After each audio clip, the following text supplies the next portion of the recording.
ministrar sua palavra, uma grande responsabilidade, mas ao mesmo tempo uma grande gratidão por estar fazendo algo da parte de Deus. Eu louvar a Deus pela vida da diretoria, da Quinta Profética, na pessoa da diaconisa Alcione, que me fez o convite. Louvar a Deus pela vida de toda a diretoria da Quinta Profética. Muito obrigado pelo convite, pela confiança. Louvar a Deus pela vida do pastor presidente, uma vez mais, pela confiança no nosso ministério. Deus abençoe. Obrigado pelas intercessões.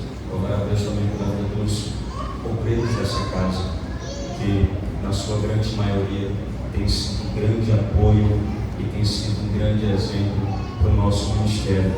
Quero agradecer também aqui a vida do auxiliar David, que pedi apoio dele para estar fazendo aí um fundo musical para a gente, abençoado, e ele não mediu esforços. Da mesma forma, o presbítero Lucas também no seu convite para ele. Eles fizerem um fundo musical na vigília, eu fiquei empolgado demais. Me vi dentro do Gideon e falei, rapaz, esse negócio é top, eu vou querer de novo. E mesmo com a perna machucada, ele aceitou. Muito obrigado, viu? Deus abençoe a vida de todos vocês. Louvar a Deus pela vida da mulher mais linda do meu mundo, e graças a Deus retornou ali de uma viagem, acompanhando a sua avó em um tratamento de câncer. Senti a falta dela demais aqui na vigília, principalmente na hora de agradecer. Como diz o ditado, o melhor sempre fica por isso. É por isso que eu sempre agradeço ela em última vez. Desculpa, abaixo de Deus você é o melhor na minha vida. Deus abençoe. Meus irmãos, livro do profeta Jonas, capítulo de número 1, versículo 1. Quantos encontraram, digam amém. Diz assim um texto: e veio a palavra do Senhor a Jonas, filho de Amitai, dizendo: levanta-te, vai à grande cidade de Nínive e clama contra ela, porque a sua malícia subiu até mim. Muito obrigado. Pode tomar o vosso assento, orando a esse Deus que tudo pode e tudo crê. Meus irmãos, uma vez mais eu quero perguntar, e eu sei que você já tem a resposta: quantos têm ministério nesta noite? Não precisa nem levantar a mão, porque a gente já conhece de cor e salteado. Eu não sei porquê, mas Deus já está na terceira ministração da palavra que Ele me conduz a pregar para homens e mulheres que têm ministério na sua casa. Eu não sei o que Deus está querendo falar para a igreja, mas eu sei que eu estou aqui para obedecer a sua voz. Quando nós lemos o livro do profeta Jonas, nós vamos entender que o termo hebraico Jonas significa pomba. Nos tempos de Jonas, este era um nome muito comum, dado pelas mães aos filhos, assim como nos dias atuais, os nomes Marcos ou Maria são nomes muito comuns que os pais dão aos filhos. Jonas também era um nome muito comum que ele recebeu naqueles dias. Se você for observar, o pai de Simão Pedro também tinha o mesmo nome.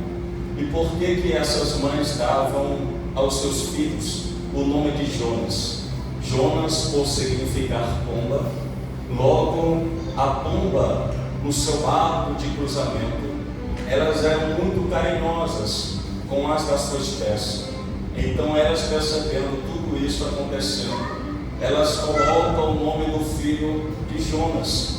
Você vai perceber também que a pomba nos dias atuais, simbolicamente falando, ela é símbolo de paz. Quando nós olhamos para o nome de Jonas, nós vamos perceber que existe um significado. E naqueles dias, nomes de animais também eram dados às pessoas, como por exemplo, o nome de Dorcas, que no grego significa gazela. O nome de Raquel, que no hebraico significa ovelha. Naqueles dias também era empregada o nome de flores às pessoas. Mas dentro agora deste comissionamento dado por Deus a Jonas, Jonas é comissionado a pregar uma cidade perversa e maligna. Essa cidade, o nome de Nínive, ela tem em contrapartida situações que não alegraram o coração de Jonas ao receber o direcionamento. Mas você vai entender, conhece melhor do que eu a história. Jonas, ele foge do chamado, tenta ir para Tarsis, pega um navio, depois ele entra dentro do peixe, é vomitado em terra, ele entra na cidade de Nínive, começa a pregar uma mensagem curta, mas de grande significado.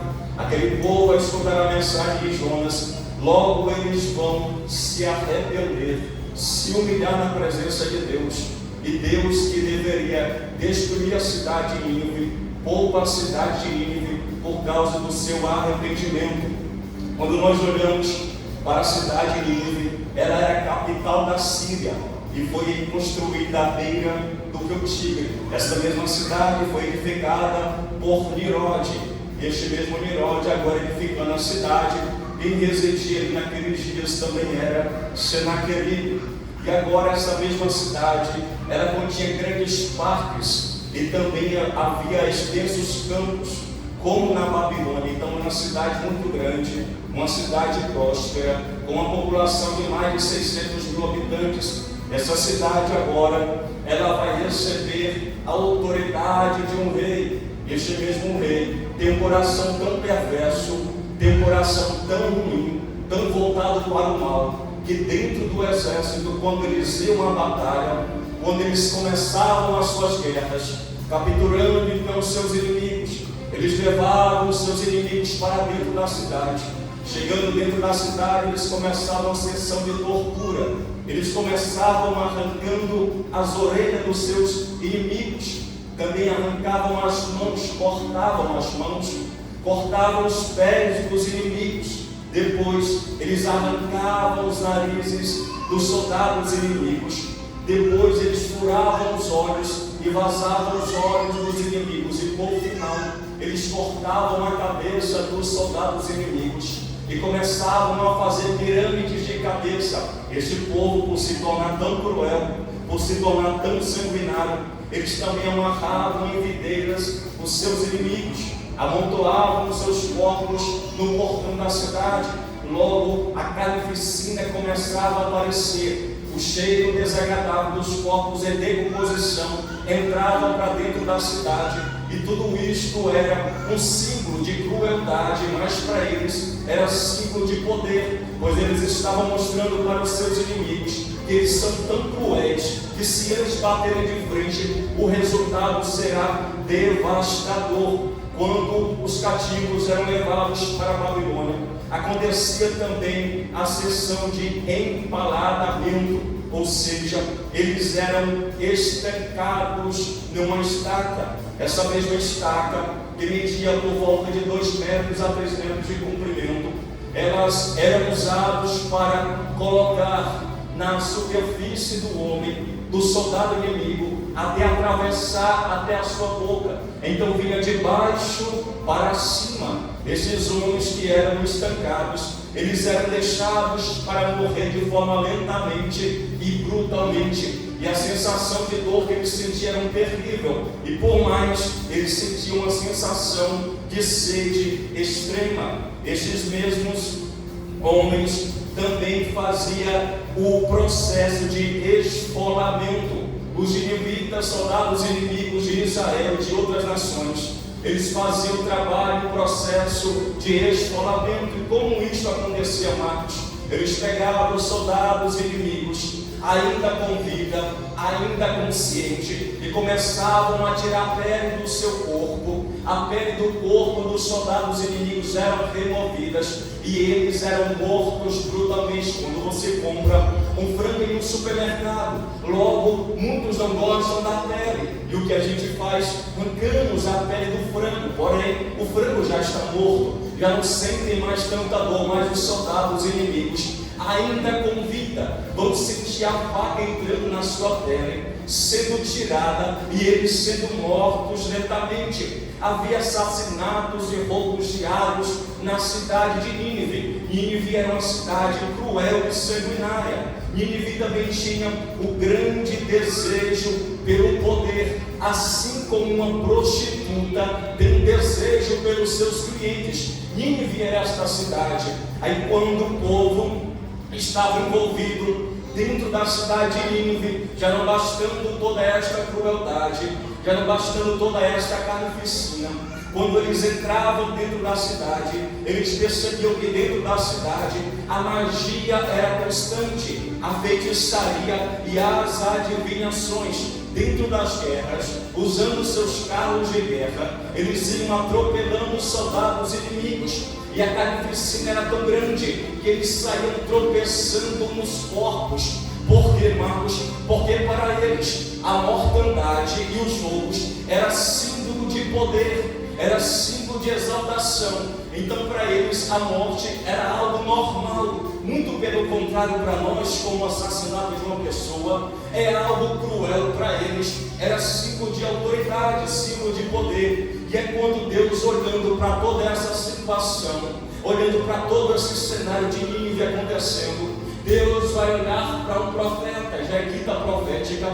Então vamos falar de um profeta, o profeta por nome de Jonas. Quando Deus olha para o profeta Jonas, olha para a cidade, e Deus diz: vamos dar um basta nisso tudo, da forma como está, não pode permanecer. Aí Deus vai até a casa de Jonas. É por isso que você vai perceber que no versículo 1 veio a palavra do Senhor a Jonas, filho de Amitai, dizendo. Você vai perceber que Deus visita Jonas. Só que quando Deus visita Jonas, Jonas se levanta, mas não para cumprir o chamado de Deus. Jonas se levanta para fugir em direção a Tarsis. Sabe o que Jonas está falando, está dizendo para cada um de nós? Jonas está dizendo: Deus está descendo para falar comigo, mas eu não quero falar com Deus. Deus está se apresentando para ter um diálogo comigo, mas eu não quero ter um diálogo com Deus logo. Nós vamos entender que dentro da atualidade nós passamos dias e dias orando por causa de um culto, passamos semanas e semanas fazendo campanha para que Deus desça no meio da casa, para que Deus se apresente diante de nós, fale com a sua igreja, porque quando Ele fala, algo diferente acontece. Enquanto a igreja está clamando, orando, buscando a direção de Deus, para que Deus desça para falar com a igreja, Jonas está orando, olhando para a igreja e está dizendo: enquanto vocês estão se sacrificando para ter um diálogo com Deus, eu estou me sacrificando para fugir da vontade de Deus. É isso que Jonas está fazendo. Jonas está tendo a oportunidade de ter um direcionamento, de ter uma comunhão com Deus, uma palavra, conversa com Deus, mas Jonas ignora a palavra, ignora a direção, ignora o chamado. Em contrapartida, se nós formos observar, Jonas faz tudo o contrário daquilo que um dia nós gostaríamos de fazer. Por quê? Quem é que não queria ter um diálogo com Deus, ter um direcionamento de Deus, face a face, conversar com Deus? Logo quando nós entendemos que passamos uma semana de trabalho exaustiva, cansativa, quando chega o final de semana, o que nós queremos descansar, e você entra no seu quarto, deita na sua cama e começa a descansar. Mas em contrapartida, naquele dia você não quer se levantar, não quer diálogo com ninguém, não quer papo com ninguém, porque entre aspas você quer curtir aquela preguiça santa, se é que existe uma preguiça santa. Mas agora, percebendo que estamos deitados na nossa cama, no conforto da cama, vai chegar alguém, vai bater no portão da casa e vai começar a gritar e a chamar, por exemplo, Jonas, e ele está na porta, está batendo, está chamando Jonas, e Jonas não atende. É isso que acontece com cada um de nós.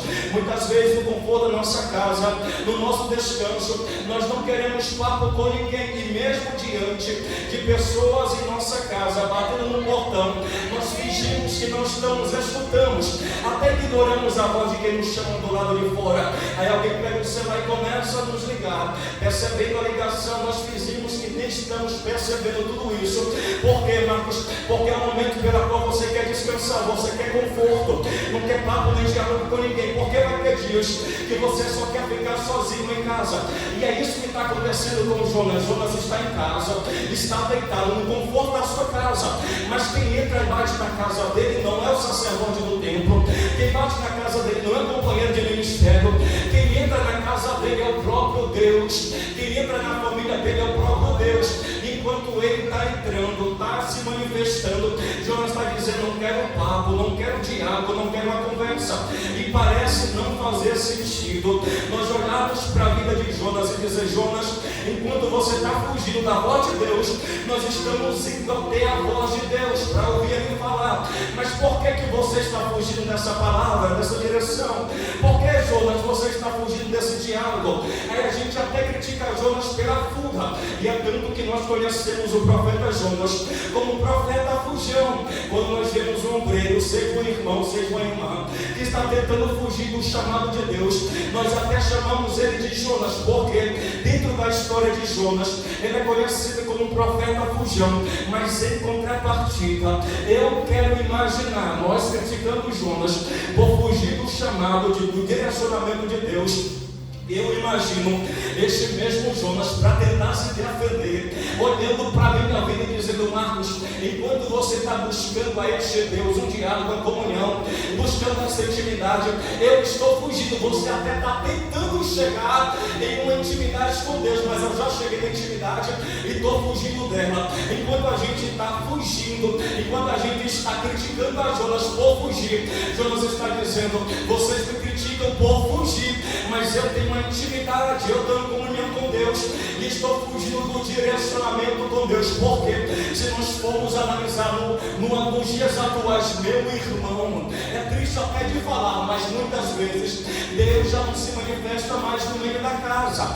E quando Deus se manifesta no meio da casa, ainda existe alguns Jonas que não conseguem sentir o manifestar de Deus no meio da casa. Aí enquanto o Jonas está olhando para nós e está dizendo: vocês estão me criticando porque eu estou fugindo, mas você já não sente mais a presença de Deus há muito tempo. E quanto tempo faz que você já não ora dentro daquele quarto, Deus se manifesta? Quanto tempo faz que Deus já não se revela para você através da palavra, através do louvor? Quanto tempo faz que as línguas estranhas já não aparecem mais na sua boca? Deus, Jonas está olhando para a igreja atual e está dizendo: vai ficar nessa até quando? Vai deixar a frieza espiritual entrar dentro do ministério, do casamento, da igreja? Não, meu filho, está na hora da gente se levantar. Porque enquanto tem o Jonas que foge da intimidade, a gente está tentando em todos os instantes entrar na intimidade com Deus, porque dentro da intimidade com Deus tem revelação, tem promessa, tem santidade. E é isso que nós estamos tentando fazer no decorrer da nossa história, tentando encontrar essa intimidade com Deus. Mas eu preciso te fazer lembrar que esta visita que Jonas encontra, que Deus se manifesta através dessa visita, eu preciso te fazer lembrar que Jonas não quer cumprir o chamado. Olha o início da pregação, a introdução: é um povo sanguinário, é um povo difícil, é um povo que traz dores e trouxe dores para o povo de Israel. É por isso que Jonas não quer pregar para aquele povo. Jonas quer ver os ninivitas sofrendo, sendo destruídos até a morte, porque dentro de Israel os ninivitas também fizeram alguns aqueles ali morrerem, sentirem dores. Então Jonas está tentando em todos os instantes ver Deus trazendo vingança para aquele povo, porque dentro de Israel eles sofreram nas mãos dos ninivitas. Mas quando nós olhamos para Jonas, no capítulo de número 1, versículo 1, nós vamos ver que ele se levanta para fugir, e nós vamos perceber que esse mesmo Jonas que se levanta para fugir, ele entra dentro de uma embarcação, depois entra dentro do ventre de um grande peixe. O que isso quer dizer, Marcos? Jonas, no versículo 3, ele pagou a sua passagem, e quando Jonas paga a sua passagem, ainda no versículo 3 diz que Jonas desceu para dentro do navio. Mas quando nós olhamos o versículo de número 5, nós vamos perceber que Jonas desceu para dentro do ventre do grande peixe. Quando olhamos o versículo 15, Jonas desceu para dentro do mar, ou seja, Jonas está fazendo investimento, porque a cidade de Tarsis, a atual Espanha na atualidade, ela ficava aproximadamente 4.000 quilômetros de distância do local pela qual Jonas estava. Então é uma passagem muito cara, e Jonas vai investir para pecar, vai investir para errar, vai investir para fugir do chamado de Deus. E quando Jonas investe, ele desce uma vez, desce duas vezes, ele desce pela terceira vez. Porque quando nós investimos, se você for olhar a atualidade, o nosso investimento, quando fazemos uma carta de crédito, quando nós financiamos, aleluia, um carro ou uma moto, nós investimos o nosso dinheiro não para perder, investimos para ter lucro, para ganhar, para ter resultado.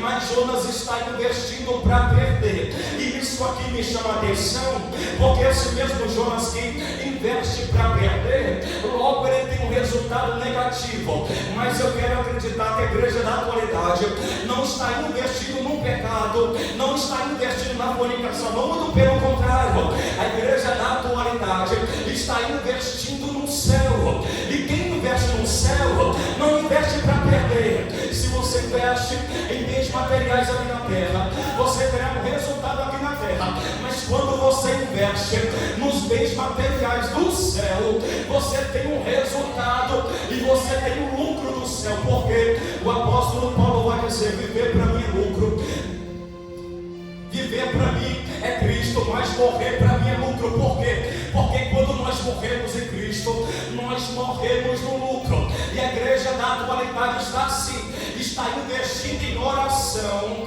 para ter o resultado do céu. E é por isso que o teu filho não se perdeu, porque você investiu em oração.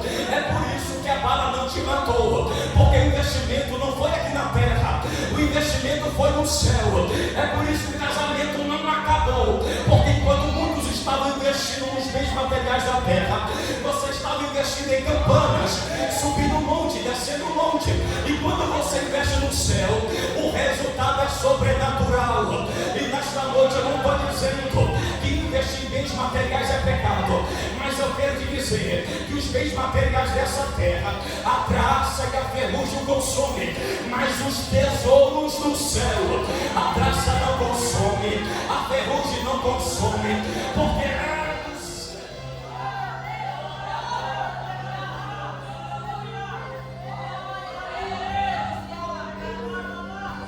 Jonas está investindo para perder. Meu Deus, acabou o tempo. Eu vou correr, vou finalizar. Jonas está investindo para perder. E enquanto ele investe para perder, ele desce. Desce e desce.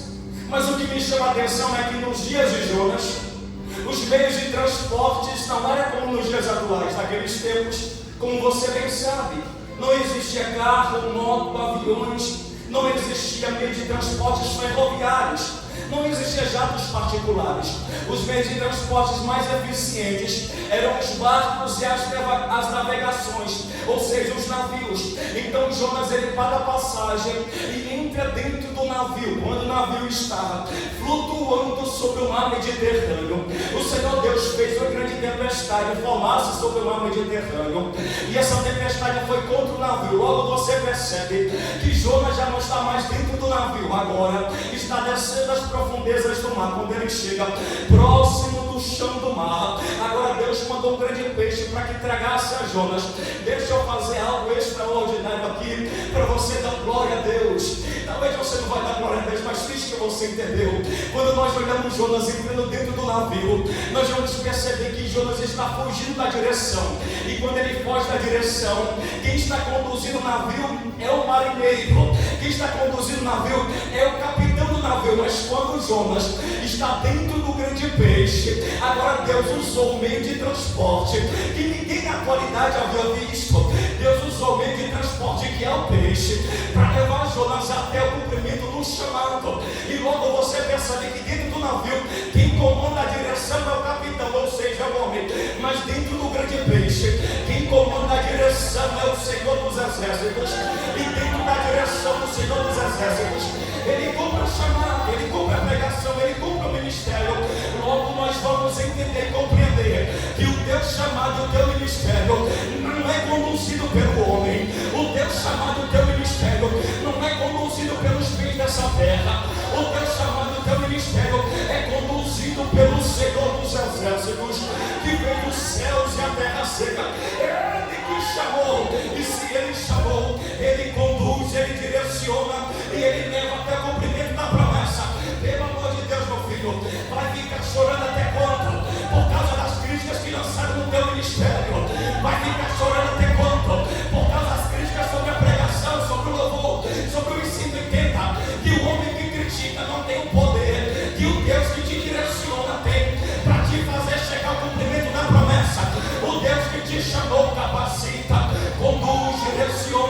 Esse é o Deus que nós servimos. Ele chama, mas Ele também está sob o comando de todas as coisas. Esse é o nosso Deus.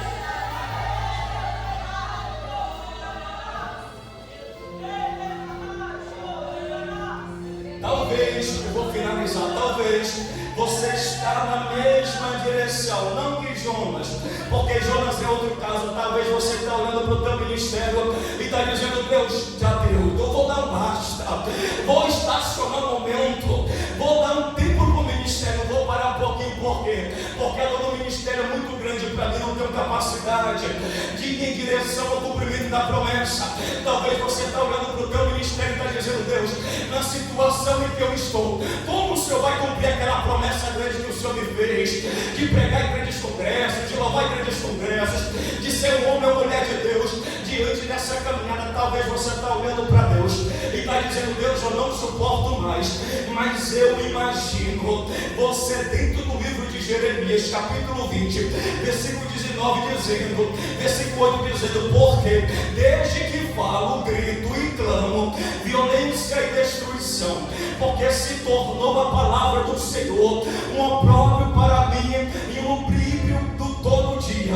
Então disse eu: não me lembrarei dele e não falarei mais no seu nome. Sabe o que Jeremias está dizendo? Eu não quero mais pregar, eu não quero mais ser porta-voz do Senhor, vou abrir mão aqui. Mas isso foi, continuando o versículo, mas isso foi no meu coração como um fogo ardente encerrado nos meus ossos. Ou seja, eu quero até parar, eu quero até desistir, eu quero até parar de ser profeta, mas existe um fogo, uma chama dentro de mim que age até mesmo dentro dos meus ossos. Eu estou até fadigado de sofrer, mas não posso parar. Eu até quero parar, Deus, mas eu não consigo mais. Você já se envolveu demais com o ministério, meu filho, e você não tem mais condições de parar. Você já chegou no íntimo e no profundo, e no local pela qual você está não dá para voltar atrás, porque uma vez colocando a mão no arado, não pode olhar para trás logo. Você até quer parar, mas não vai parar, porque o Deus que te chamou vai te direcionar e não vai te deixar para esta mesma chama que ardeu nos ossos de Jeremias, ainda arde nos ossos do povo de Deus da atualidade. É por isso que mesmo em meio à crítica você não parou, mesmo em meio a luto você não desistiu, mesmo em meio às pecas você não abriu mão do ministério, porque não é o homem, mas é Deus que colocou essa chama dentro de você. E quando você pensa em parar, a chama arde, e o calor que essa chama produz no seu corpo, ela é muito maior do que a vontade de parar, de desistir. Então deixa eu finalizar com uma palavra para o teu coração nesta noite. O ministério pode até trazer dores, pode até trazer angústias, mas a chama que irá dentro de você não vai deixar você abrir mão do ministério. Bem, o ministério é difícil, meu irmão, é complicado, eu sei, eu sinto o peso da mensagem, eu sei. Quem canta aqui na frente sente o peso do louvor, porque não é só estar com o microfone aqui na mão cantando ou pregando, evangelista Adriano, porque estar aqui na frente pregando e cantando é o resultado daquilo que você viveu no secreto com Deus. Porque para pregar, para cantar, tem que orar, tem que sacrificar, tem que jejuar, tem que buscar a Deus, tem que renunciar a muita coisa. E estar aqui na frente é o resultado daquilo que você viveu no secreto. Aí muitas vezes, por causa daquilo que nós vivemos no secreto, a gente até diz: não prego mais, não canto mais, não quero mais. E por quê, Marcos? Porque muitas vezes dentro do louvor da palavra, dentro do ensino, tem aquele que critica a mensagem, tem aquele que fica para cima e para baixo, tem aquele que não larga a mão do celular, tem aquele que não dá valor à mensagem pela qual você prega. E depois da mensagem também tem aqueles que criticam, porque encontra o erro dentro da mensagem, encontra a nota musical que saiu desafinada, encontra problema em tudo. Aí quando você se lembra daquilo que você tem que passar antes da mensagem, durante da mensagem e depois da mensagem, você diz: não dá para mim, é grande demais, é pesado demais. Eu fico de cabeça erguida e eu fico muito abismado quando eu vejo alguns obreiros brigando por oportunidade, brigando para pregar, para cantar. Eu fico abismado abismado, meu irmão, quando eu vejo obreiros brigando por microfone, por oportunidade. Quem briga por oportunidade, quem briga por microfone, não sabe o peso do ministério. Ainda é muito novo para entender que estar aqui na frente existe um peso, uma dor, existe algo que traz tristeza e também alegria para os nossos corações. Nós precisamos ficar muito atentos com homens e mulheres que brigam a todos os instantes por oportunidade dentro da igreja. Tem aquele que diz: tem panelinha dentro da igreja, só ele prega, só ela canta, só ele louva. E quando nós olhamos para a rua, nós não vemos ninguém achando panelinha na esquina da igreja. Nós não vemos ninguém achando panelinha na esquina de uma escola, porque a panelinha só existe dentro da igreja. Por quê, Marcos? Porque nós estamos olhando para o templo e aparentemente é lindo demais, é extraordinário. E aqui dentro do templo pode até causar um certo status, mas lá na rua não causa. Aí quando alguém está brigando para pregar aqui dentro, deveria estar brigando para pregar lá fora. E quando alguém está brigando por oportunidade aqui dentro, deveria estar brigando por oportunidade lá fora. Lá fora tem algumas circunstâncias diferentes do ambiente aqui de dentro. É por isso que muitos não querem pregar lá fora, na esquina. Muitos não querem evangelizar dentro de um prostíbulo, dentro de uma cadeia, querem estar dentro do altar, em cima do altar, porque em cima do altar existe status, existe oportunidade, existe elogios após uma pregação, um louvor, e lá fora não tem elogio de ninguém, irmão. Quando nós olhamos para o peso do chamado do ministério, nós queremos abrir mão por causa dele. Enquanto a gente não entender que isso aqui é pesado demais, nós vamos continuar brigando por oportunidades. Eu vou finalizar agora. Já passei do meu tempo, estourei demais. Não vai dar para concluir a mensagem, mas entenda algo nesta noite, por favor. Se você tem um ministério e Deus te confiou esse ministério, não abra mão dele não. Não desista dele não, meu filho.